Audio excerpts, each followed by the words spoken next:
Children of the night, what music they make. Tear your soul apart. Here's Johnny. They're coming to get you, Barbara. Yes, you just put the gun to your forehead and pull the trigger. You left the planet and you only moved the headstone.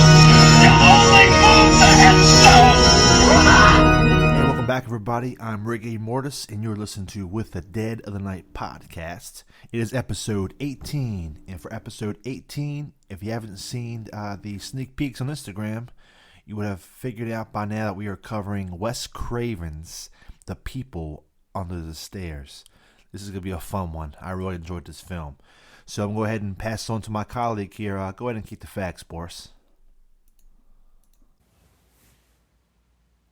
Hey ghouls, Boris Lagosa here, giving you the facts on this blockbuster film from 1991, The People Under the Stairs, which is directed by horror legend Wes Craven. The movie stars Brandon Adams as Fool, A.J. Langer as Alice, Everett McGill as Man, Wendy Roby as Woman, Ving Rhames as Leroy, and Kelly Jo Minter as Ruby. I think it's cool here in this film how we get to Everett McGill and Wendy Roby together. Twin Peaks shout out there if anyone's ever watched. The budget for this film was $6 million, and the box office they made $24,204,154 in the United States, which is a critical box office success. Like I said before, directed by Wes Craven, and let's get to the facts here. What more to ask for from an acclaimed horror legend, Wes Craven? The People Under the Stairs starts out with a boy by the name of Fool, which his real name is revealed as Poindexter, and his family living in the ghetto. Fool's sister performs a tarot card reading on him, and we see that he lives in a rundown apartment complex in the ghetto with his sister and his ailing mother. Ving Rhames stars as Leroy, who, while speaking the Fool, reveals to him there is a way for them to avoid eviction from their landlord. It is revealed that they are 3 days late on their rent, and the landlords are evicting them. It is also revealed that the landlords are callous people and tear these places down to put up nicer offices and high-rises while making their tenants homeless or without anything, which we will get into callous why. We will see later in this piece of how trashy but rich these people are, and I mean trashy. We are then shown the two landlords in a scene in a Twin Peaks type reunion. If you guys have watched Twin Peaks, you'd probably get that. And we are shown also the character of Alice, an innocent teenager afraid of the outside world, obviously, in which she refers to man and woman as mommy and daddy, which you will later find out otherwise. Fool, Leroy, and a man by the name of Spencer are plotting to break into their house because Leroy reveals to Fool early on that they have gold and a lot of money hidden in their house, which can pay all their back rent and for Fool's mother's cancer surgery. So first, Fool tries to disguise himself as a Boy Scout to sell cookies to the man and the woman. That obviously does not work, as she does not even let him on the porch, so Spencer goes in with a disguise of his own as a representative of the gas company. So woman lets him in, and while she lets him in, you see their car leave the house. Leroy, being impatient, is wondering why they're leaving the house and leaving him alone inside, so he goes along with Fool to investigate. Their ferocious dog comes out and attacks Leroy the first time. Fool is able to stop him as Leroy heads upstairs to check out the house. This house is booby-trapped like Macaulay Culkin's house on Home Alone with steroids. Then they see woman and man returning to the house when they left earlier when Spencer entered. Prior to that, Fool recovers Spencer's body in the basement when he sees the people, which I will explain more about the people. Unfortunately, Leroy is attacked by the dog again, but Fool uses the doorknob to shock them both. House with steroids. Leroy goes upstairs to hide from the man when Roach is revealed and tries to pull Leroy in the wall, but Leroy gets startled and goes out revealing himself, then gets shot dead by man. Roach is a character in which he's one of the people, in which Alice reveals that the people under the stairs are, and Roaches too, in the house, they speak no evil, hear no evil. So if they say anything to back-talking man and woman, they get their tongues cut out. And Roach was one that got away and went rogue and into the walls. Fool tries to desperately hide from man when Alice and Roach assist him to safety. Roach has access throughout the inner workings of the house and constantly pisses off man. as Roach. And by the way, these characters are named man and woman, but I know in one part of the movie, I think she yells Edwin or something. Or I think she did say his real name once. As Roach is pulling Fool through the wall, it reveals Roach is shot and unfortunately succumbs to his injuries. But before he dies, he gives Fool a couple gold coins, which obviously is, obviously the thing's true about them being rich and loaded. As Fool finds the attic, he finds an escape. He tries to get Alice to come with him because he befriends Alice and wants to get her out to safety too. But Alice is so scared from what's out there, she stays as Fool jumps off the roof and falls into the pond. Fool is able to head back to this house, revealing the gold that he found in this house to his grandfather. He reveals that the rarity of the coins are plenty to pay off their outstanding debts and his mother's cancer surgery. So, this grandfather reveals to Fool that man and woman aren't really like husband and wife. You think that early in the film they're calling each other mommy and daddy. He's wearing like a dominatrix type suit, going around shooting guns in the house at Roach, getting the dog to attack things. A lot of craziness going on in this film as you have the dog eating human body parts. Spencer's hand was fed to the dog. Cannibalism, all kinds of shit going on in this film. Fool returns to the house to try to get Alice back. Upon returning after the police do visit the home, because the van of Spencer's still sitting in the driveway. The police find nothing as the back door stays open as Fool is able to gain access. This last effort to get Alice out, you see all the craziness from the two people as they are revealed as brother and sister. Wendy Roby, woman played by Wendy Roby. Wendy Roby did awesome in this flick. She always played a really good crazy person. I always had a lot of respect for her and everything I've seen her in, because she even played like in Twin Peaks. She even played like a not too kind of crazy woman. I don't think she was a psychotic crazy in Twin Peaks, but this movie she was obviously. Her and Alice get into a scuffle, and you have this whole big thing in the ending here where the people under the stairs are now assisting Fool, trying to help him every way to get out and plus get them to safety as well.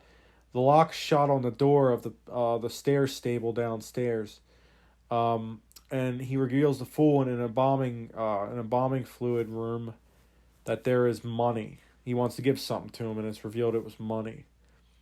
Fool, with his burglary type skills from Leroy, hooks these wires to dynamite as he blows up man.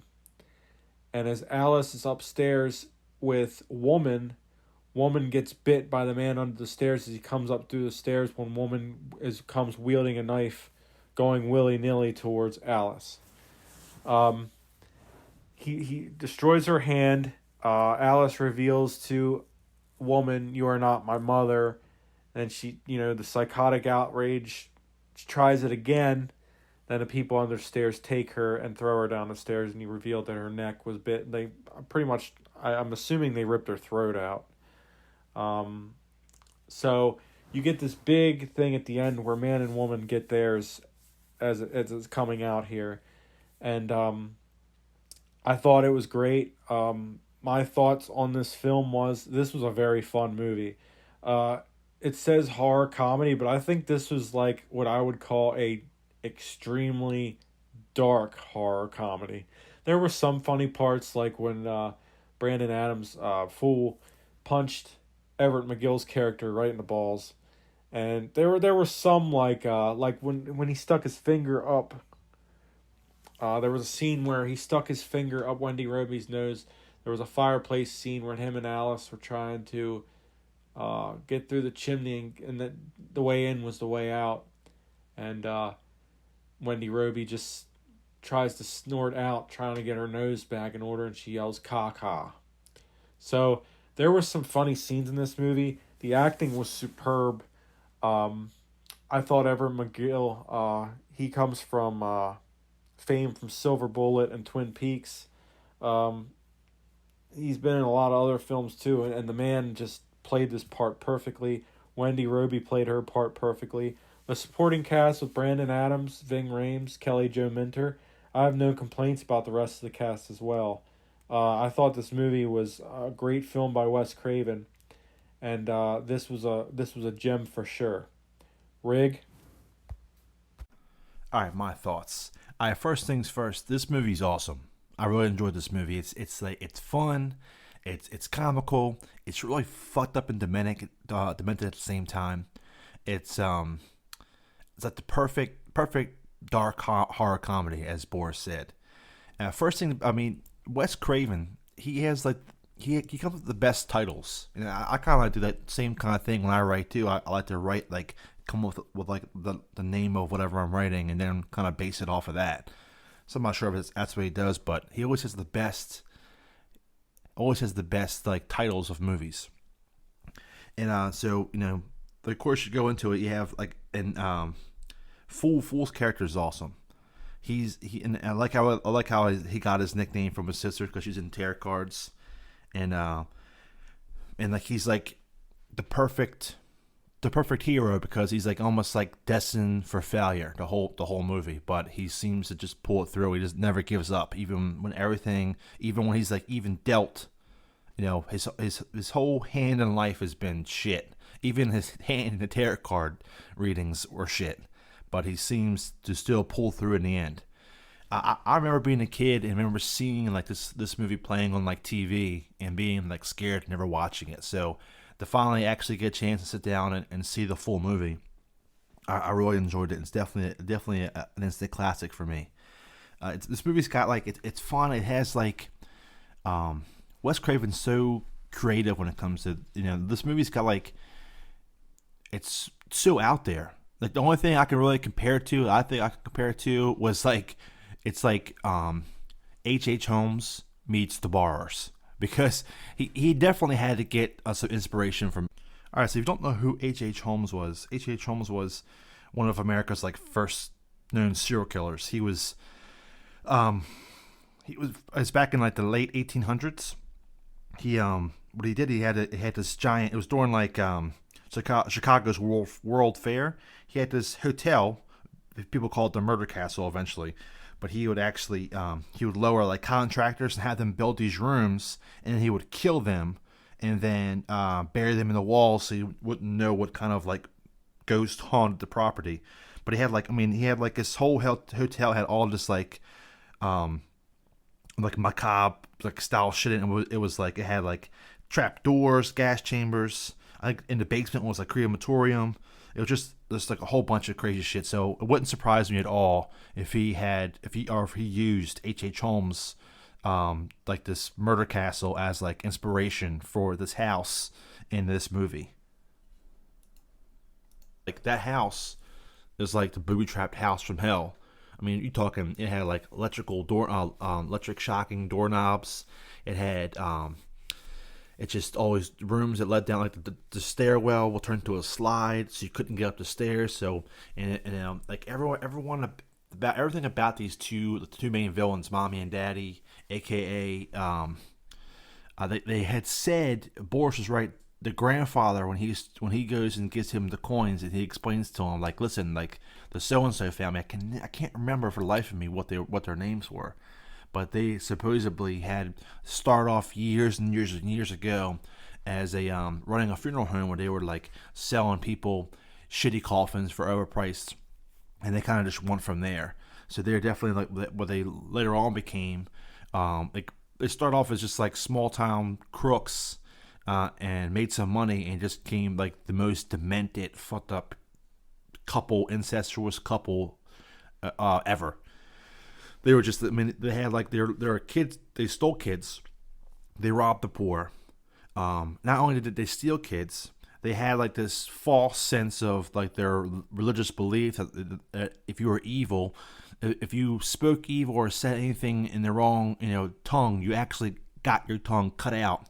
And you were forced to live in the basement and feed off. I mean, they seriously fed them people. I mean, he fed like they butchered people who came to the house, people who were trying to rob them or try to come to their house or service the house. They killed them.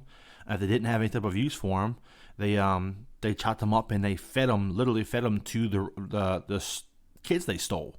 And who they became, you start off thinking that they're monsters like living in the walls, but they're actually children grown up living in this house. They're just white because they haven't seen a lot of day in years, and they're forced to eat people and live in this basement. They can't come out. So like they literally have become monsters living underneath the stairs because they're living inside the stairwell, like underneath, hidden in all these trap doors. And there's like this, the cool character I like is Roach, and like he gets his nickname because he found a way to get out of the basement, but he's still stuck inside the walls. But there's almost like same thing like borrowers, where they can like kind of like pop out of like dressers and pop out of just like random spots all through the house. But of course the main guy, Dad, he can't kill. He's trying to kill Roach, but he can't get to him. But he's of course. He befriends, the hell's her name? Alice? I forget her fucking name. I'm terrible with names, guys. Sorry. Terrible memory of mine. But, he befriends her, and like, it's almost like a sibling, because, I mean, they're all underneath this, they're all, supposedly the children of this horrible couple, which are actually brother and sister, you find out later on, like Boris said.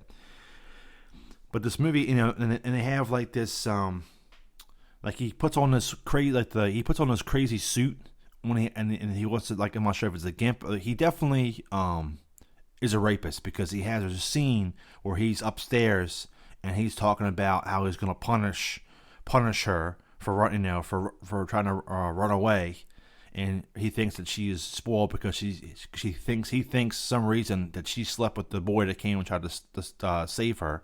Well, I mean, fool, when he came to save her, he thinks that He soiled her somehow, so he's going to teach her a lesson by, he doesn't say it, but it's definitely in his words, in a different way, in his expressions or whatever, however you want to say it. The message is clear in my eyes. But this movie is it's fun because like you have like this horrific group of people, or just couple, whatever, incestuous couple, and they have like this, they're stealing children, lock them in the basement, forcing them to eat people. They're just like horrific murderers and everything else. Like they have no respect for human life or anything, but they have this like high and mighty, like, rich and powerful, like religious, like, we're doing the good in God's eyes, which they're not at all.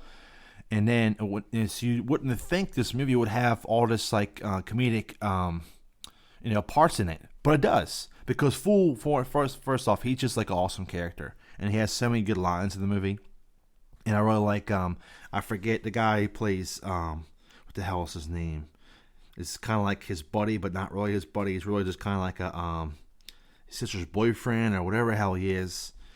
He is like kind of taking him under his wing, because he pretty much knows that, listen, like, there's no other way for you. Like, this is the way of life, so I might as well teach you my ways and learn how to be a thief like me and so. And then of course they both get killed. But then Fool kind of doesn't really have like, he's seen so much in his life, even when what's-his-face gets killed, it doesn't really seem to bother him too much. He's really worried about finding how he can help this girl. He's all about helping the innocent. Like his mother, like he wants to, he talks about it from the beginning of the movie, he wants to be a doctor. And I mean, the whole thing is he just really wants to help people. And he's just like a good spirited person, but, he has where he comes from gave him strength to be, what he, to become what he is, So he's like, the lowest class of hero, but he becomes like, he saves everyone, saves the people under the stairs, the guys under the stairs, kids under the stairs, whatever you want to call them. He saves the girl, he saves the neighborhood because he finds all that money, saves his mother, so he's just an awesome character. But there's this really funny, there's this really couple really funny lines in the movie. I love his scene where he's like talking, and he tells his mom, he says one day I want to get you a Cadillac for each of your foot, or each of your feet, and you're gonna skate around town looking real bad. and he tells him there's a scene where the guy that gets killed, white guy that's with them when they're robbing the place or trying to rob the place. He gets killed by people downstairs, and so I'm not really sure exactly why his skin turned so white, unless he got drained of all his blood. But he's like, if you thought he was white before, you should see him now. And there's also a scene I love when I don't know why I can't remember what's the other guy's name right now. But he looks at him and he talks because it's full. They go there and it's supposed to be the unlucky number, which is it's crazy because they're doing tarot cards on his birthday. He pulls he pulls the card full, which is how he already has his nickname from. He always gets that card, so he's been destined. So here there's like some he's like some inner city kid. He's dubbed the Fool, and it's his 13th birthday, which is supposed to be the unlucky number. He goes to rob the landlords, and of course both his the person who's really taking care of him, because his sister kind of does, but it's really the other guy because he's really teaching him the ways to make some extra money. But he goes he goes in his 13th birthday, and the guy tells him, he said, man, 13's a bad age because you're too old to get tit and too young to get ass. And then that part made me laugh a lot. But like I said, there's just like funny lines all through this movie. Like I love when there's a scene where like he's like the daddy character is he's got this gun, which is badass gun, which is like his short-barreled shotgun that has shoots of too many rounds that it's supposed to have, but it's a movie, so it's not 100% realistic. But it's got it's almost like his bayonet on the front, so he's got this big ass knife. He's like puncturing the wall. He's just blasting into the walls, and there's a scene where he goes to try to kill. He tries to kill Fool, and Fool looks at him and he says, "Your mother sleeps with cats." That shit made me fucking laugh. And there's just like the whole movie, like there's all this it's like back and forth with this movie. Like there's certain parts like, man, this is like a really fucked up. Like this is like a really fucked up movie. Like a really, really dark. Like this is like it's supposed to be. It's funny. It's kids. Like it almost has like this Goonies vibe, where it's like you have these these kids like saving the day or whatever. But but there's also like this whole like I said, the whole crazy this crazy incestuous couple that been killing kids and forcing kids to live in the basement and cannibalism and all kind of shit. And there's a scene where they get angry at the daughter and their supposedly daughter, and there's a scene where they like throw her in like boiling hot water in a tub like to wash away her sin. And it's like really, it's like, oh man, it's like so graphic. I mean, for some reason she wasn't completely burnt up after she got out of the water, but we'll go ahead and go past that flaw in the movie because everything else is awesome about it. And there's I'm trying to think what else is in there that I really like. The candle, the scene where he has there's a scene at the end of the movie where Daddy's he goes down to the basement and Fool's hiding in the embalming room where all the money's at, and he's like, oh, I hear you. He thinks that he's like counting flipping coins, letting them roll off his fingers into the pile of money. And he's like, oh, I've been here before. I know exactly what you're doing. You're letting the money roll off your fingers and, counting on my money you're going to steal. And, he has, it's set up where the coins are, lodged into the candle. So when the candle melts, coins fall from the candle and land to the pile. It's like a trap, like a distraction. So he can kind of sneak up behind them, which really didn't need to happen. And there was no way he would have that little, that much time to do that. But like I said, it's a movie, and due to the creativity of everything else about this movie, I'll go ahead and let that slide as well. And he did on one more thing, one more flaw, is he there's a scene where he has all this dynamite, and of course he like Boris said that he for some reason he knows how dynamite works. He puts the two things together and he blows the whole place up, but somehow he walks out unharmed. Even though he just let out probably 45 sticks of dynamite all around him. But, he's a tough kid, so we'll go ahead and let that slide. But, and in the climax of this film, right before all that happens, there's a scene like the Boris was talking about with Mommy, or whatever you want to say her name is, the mother character, the woman, where she's like, there's this really fucked up scene, like they all pretty much are jumping her at the end and trying to kill her, and she gets stabbed in the gut, and she's like kind of like grabbing at her gut, and like her last like hurrah before they rip her throat out and throw her down the steps, she just pulls the bloody knife out of her gut and just lunges herself. And I want to say her name's Alice, but I'm probably fucking it up. But just lunges herself at her, and of course they grab her and stop her or whatever. But like, it's like man, that is like it's a fucking gnarly scene. And I was like, remember watching, I was like, man, this movie just like keeps getting better and better. So I like that too. And also, it's another thing is like, what Boris was talking about. Like, I really like that you have like these two people from this Twin Peaks is another horror movie or horror show franchise, but he's also like I remember looking, I'm like, I recognize this guy from somewhere, but he just looks a little older, and he was the priest. If you haven't seen the movie Silver Bullet, spoiler alert, he's the priest / werewolf. But I was like, man, like how cool is that? Like this guy's a badass fucked up horror villain, because he did some really fucked up shit in Silver Bullet too. But I like how people can do that, can continue, or not necessarily get stuck in like a role, but like that's three big roles, and there are three big characters in successful horror movies. You're talking like he was in Twin Peaks, and then he was in Silver Bullet as the main villain, and then he's in this movie as one of the main villains. So I mean it's pretty awesome in my book. And you got two, and that's of course you got like two famous horror directors. You got Wes Craven, and also you have Stephen King. But yeah, so that's pretty epic if you ask me. But I think it's all pretty much all I can say about this movie. It's awesome. I know if you've already watched it, if you're not, sorry for all the spoilers. But it's been out since '91, so you have plenty of chances to watch it by now. But anyway, if you get a chance, check it out again. It's worth watching again. I might watch it again just because I enjoyed it so much.